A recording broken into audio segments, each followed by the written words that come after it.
willing to wait. Amanda had just finished a light breakfast of cheeseburger and black coffee after my morning routine of a 30-minute walk round my godmother's estate and another 30 minutes workout in their personal gym. She was having a good talk over coffee and a light breakfast with Graham, as she is fondly called, when a very handsome young man walked into her home office unannounced. Graham didn't seem to bother about such intrusion.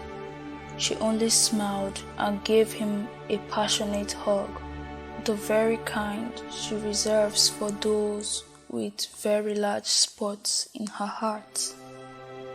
She insisted that he sips from her coffee mug and spoke Spanish for over 15 minutes. In that whole time, he kept staring at Amanda and smiling unruly. It irritated her as she carried her coffee to give them some privacy. Graham stopped her and insisted she give Diego a tour round the estate. She almost spilled her half-filled mug on him. There was something about him that made her feel uneasy, yet she resolved that she wouldn't let her guard down. That was 3 weeks ago.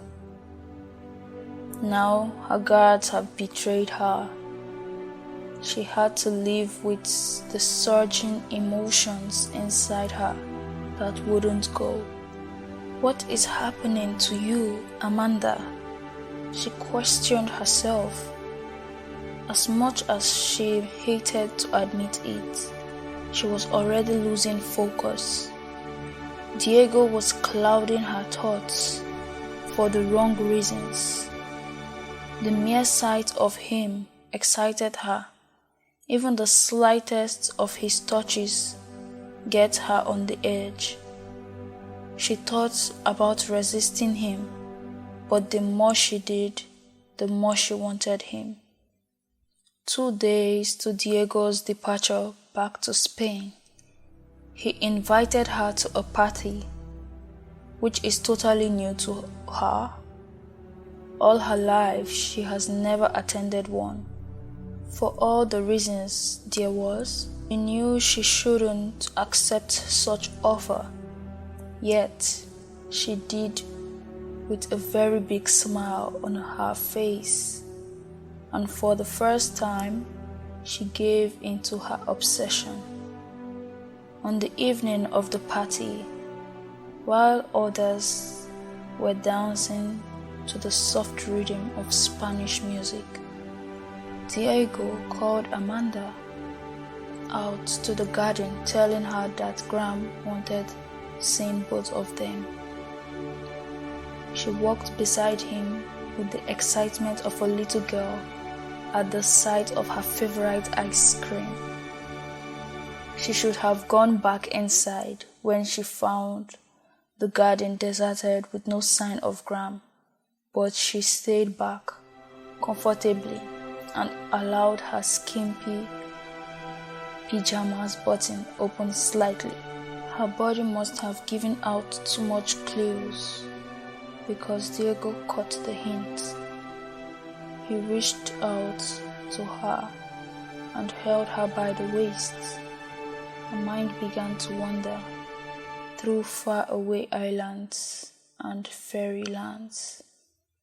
Almost immediately, he increased his grip on her waist and with so much confidence reached out for her soft lips that tells no story of experience.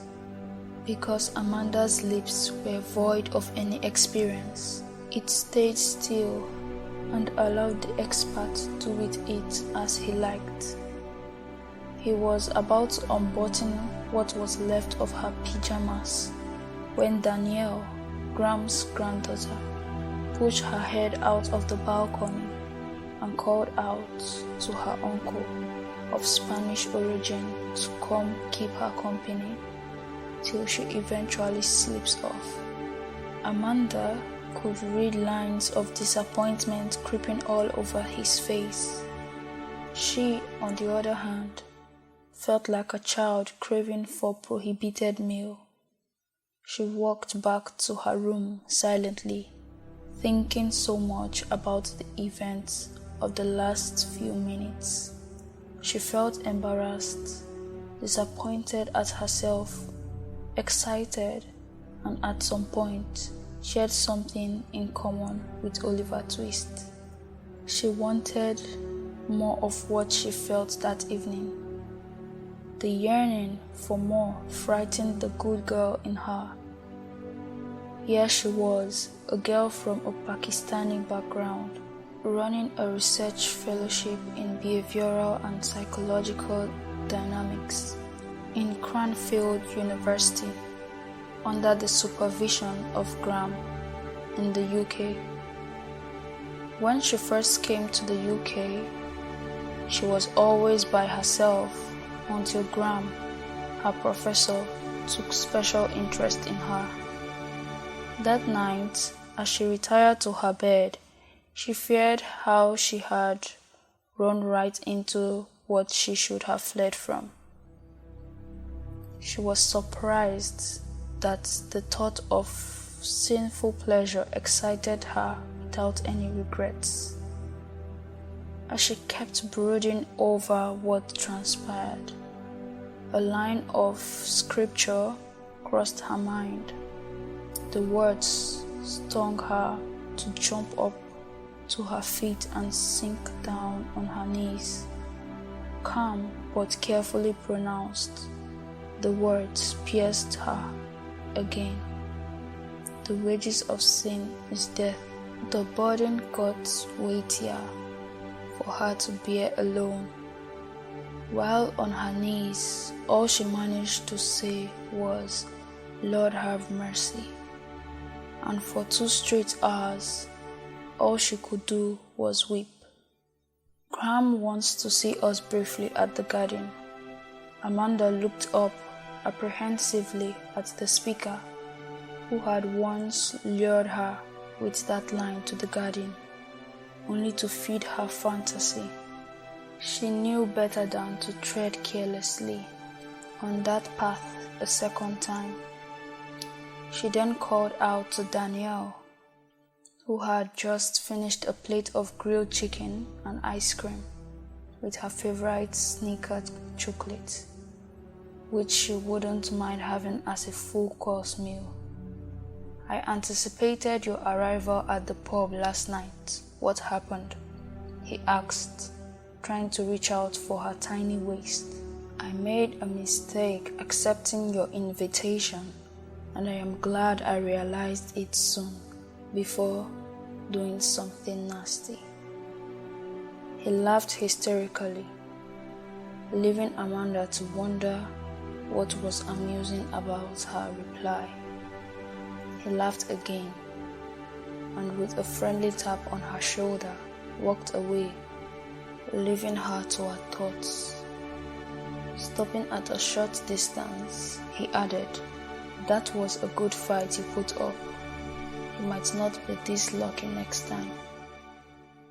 It was then she realized how bad this little sin would have escalated if she had allowed it. She burned with rage as she tried to process the words that just came out of Diego. He actually had no good intentions towards me. He was only feeding on my obsession, she thought. The shocker came when Graham sat them both down the next day, and to their greatest surprise, gave Diego a slap for a parting gift.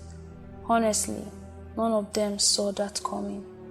Diego was as shocked as Amanda was. "Why did you have to do that, Graham?" He tried to act calm as he nursed the pain with his large palms. "You insulted my trust. the moment you planned to defile Amanda. What were you thinking? We were both left speechless. How did she find out? Amanda straightened her resolve to remain chaste until marriage. She knew it wasn't going to be easy, but she was willing to wait. With Diego, she realized that sexual advances are not a sign of genuine love, but of lust.